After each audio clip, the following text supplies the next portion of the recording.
Your moods drive health costs up,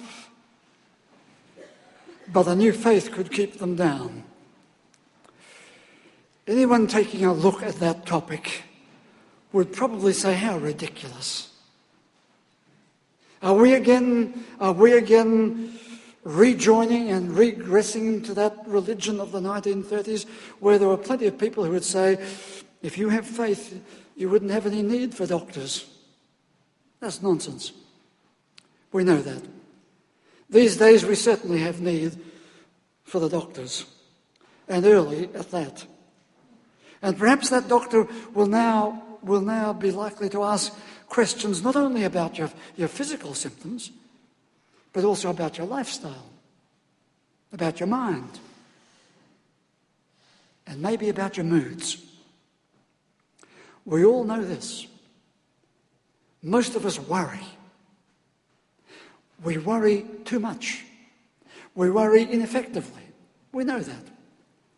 Of course, some of our worries are mind worries, up in the upper part of your mind. Those worries that, did I lock the door? Will I buy more milk? I must remember to phone Jane. Those worries are up on that upper level. Where do they leave those library books? You know those things.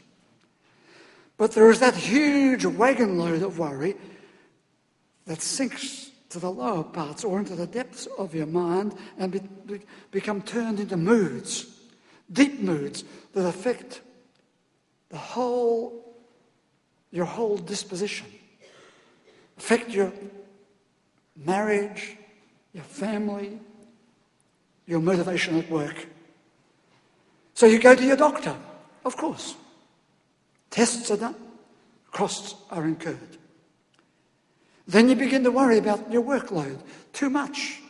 All the expectations and demands and your performance has to come up.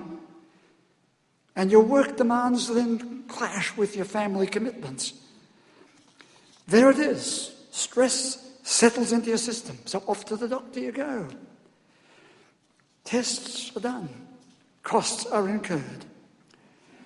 We frequently find ourselves rushing here and pushing there without realizing the amount of nervous energy, much of it negative nervous energy, if I could put those words together, that is being processed into frustration, into irritability, and into ugly behaviour. And it may take a while for all that negative stuff to get into your body, into your belly, into your joints, and burst into your joy bubbles, and life is not good. You're in a bad mood. One person said to me out in the yard today, several people were smiling, and I commented on it, and one person said, well, I sometimes say, if you're not smiling, stay at home. I say, no, on the contrary, if you're not smiling, come, because we need to do something about that. Well, we've all been through our terrible times. And you know how your distress runs into anxiety, or can run into anger and resentment, into despondency and depression. These moods are like a heavy overcoat. So off to the doctor. On to another doctor. More tests. More costs. How many people got married in the 1940s and 1950s assured of good luck ahead of them, but ran into the ugly cousin? Bad luck. Things didn't turn out.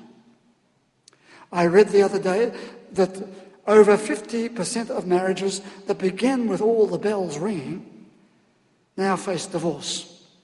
Love, which blossomed on the steps of the church, turned to the most ugly hate.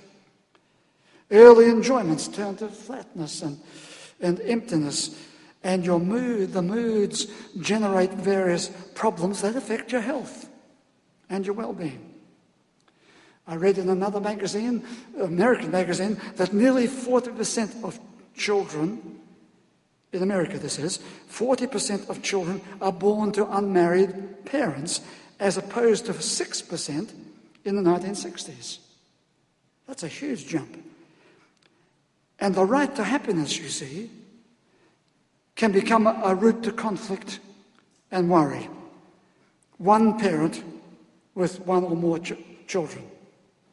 And as irritation mounts, blood pressure is likely to rise. According to one study, an argument between two people, an argument that lasts half an hour, slows the body's capacity to heal, slows the body's capacity to heal by a whole day. It takes you a day to get over it. In our mood clinics, we aim for something less than that, but that's what the study was saying. Low mood then becomes linked to poor sleep and, of course, persistent fatigue.